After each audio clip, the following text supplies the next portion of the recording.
Hi, welcome to My Favorite Mistake. I'm your host, Mark Graban. We are joined today. We're doing a short bonus episode joined by a returning guest, Janet Polach. She was here at episode, you may remember her from episode 175 back in July 2022. If you haven't heard or watched that episode, go check it out in the podcast feed or go to markgraban.com/mistake. 175. But Janet's got an amazing background. She's a retired lieutenant colonel from the U.S. Marine Corps. She has a Ph.D. in organizational development. And back over 2 years ago, we talked about her previous book, The 7 Mistakes New Managers Make. And today we're talking about her latest book. So Janet, welcome back to the podcast. How are you? It's really nice to be back, Mark. Thank you so much. Yeah, the new book, this is exciting. The new book is titled The Strategic Leader's Mindset, Unlocking the Keys to Success. So Janet, I'll ask the obnoxiously open-ended question, ask you to just, tell us about the book and how it came to be. Great. Well, I wrote the first book during COVID because it just seemed like we all had a little extra time on our hands.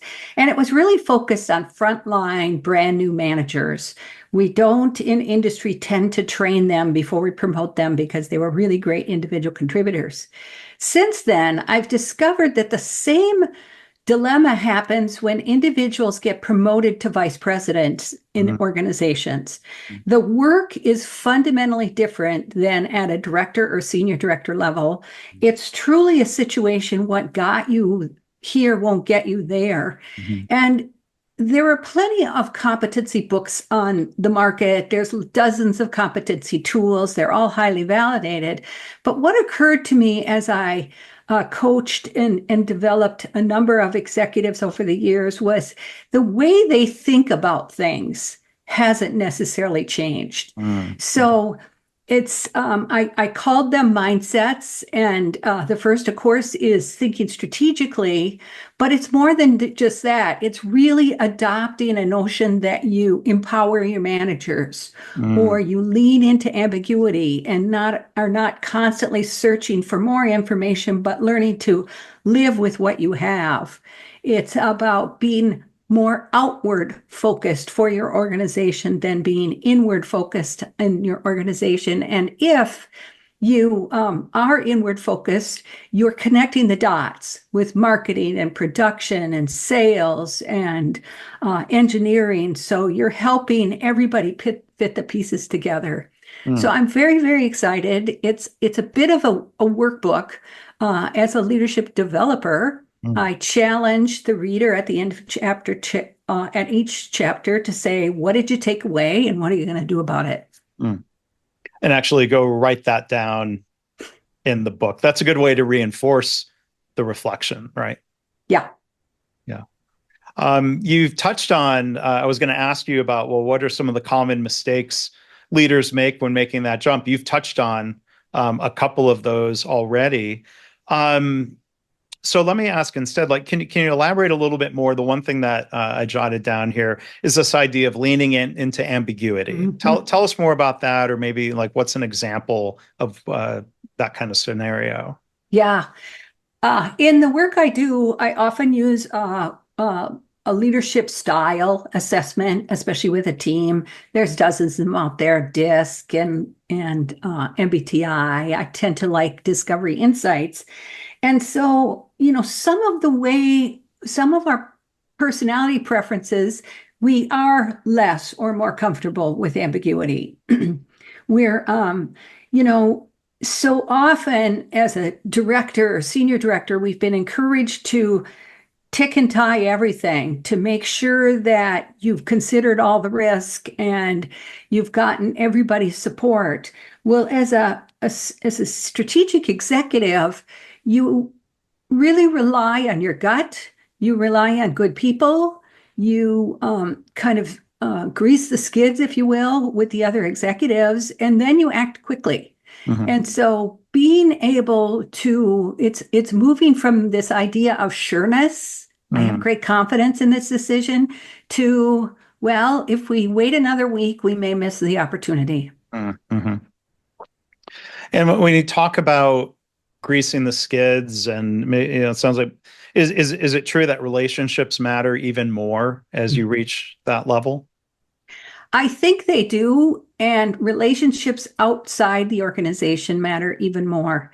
In the last year, I've had three senior vice presidents say to me, I've lost touch with my industry.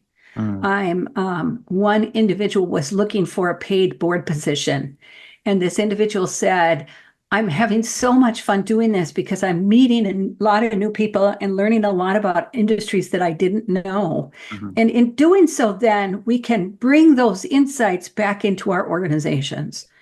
Because after all, most organizations are solving the same problem. It's more efficiency, it's higher sales, it's taking out cost, it's um, better turnaround, better customer service, and that's being solved everywhere across the world every single day. mhm. And so going outside of your organization to connect is a key way that you can foster that for yourself. And it seems like it would lead to better strategic thinking, Mm-hmm. more connected Mm-hmm. to what's happening outside. Yes, I think so. Yeah. I think so. And speaking of strategic thinking, Mhm, I think I've done a nice treatment on what it is. It's so funny. We often say, okay, you're promoted to vice president, now go be strategic. mhm, And yet everything in your career so far, well, most things have not been strategic. And so I think I've done a nice job of defining what strategic thinking really is. It's taking time away from your day to day mhm. and really spend time thinking. What I've discovered from the executives that I coach is it's actually putting time on your calendar to be strategic, to think about strategic. What I'm finding is 90 minutes twice a week seems Mhm. to be a great practice. Okay. And so in the chapter and in each chapter, I talk about, here's some tips and tricks to do this well, or some practices that you might want to start developing. Mhm. Well, congratulations on the release of the book, Janet. Again, we've been joined by Janet Polach. The book is The Strategic Leader's Mindset, Unlocking the Keys to Success.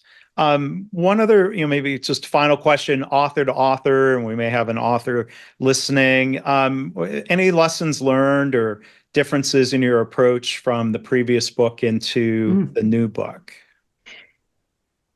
Thank you for the question, Mark. I've found that, I'm not an outliner from the beginning to the end. Some Mhm, people write that way.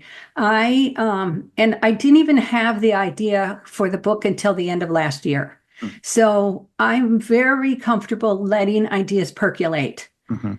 We were together in 2022 and people said, well, what's the next one? And I Right. just didn't have it yet. Mhm, So I think giving yourself some time to think and reflect, maybe put some ideas down, and then sharing those ideas with potential readers.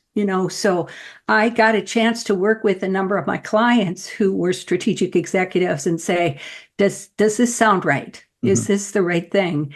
And I think that made for a much better book. Yeah, and that's a pretty quick turnaround from idea to publication. So again, congratulations on that, and thanks for sharing a little bit about the process. I mean, I think that's not uncommon. I'm certain. I mean, I have I outline, but then the book always ends up evolving, and there's iteration, and like you're saying, you're getting feedback from people Mhm. you trust and value their opinions, and yes, the book often evolves along the way. So I think that's good. Yeah, it is. Well, Janet, thank you for coming back to share about the new book. I hope people will check it out. And if you haven't already, you can go hear Janet's favorite mistake story back in episode 175. So, Janet, thanks again. Thank you, Mark.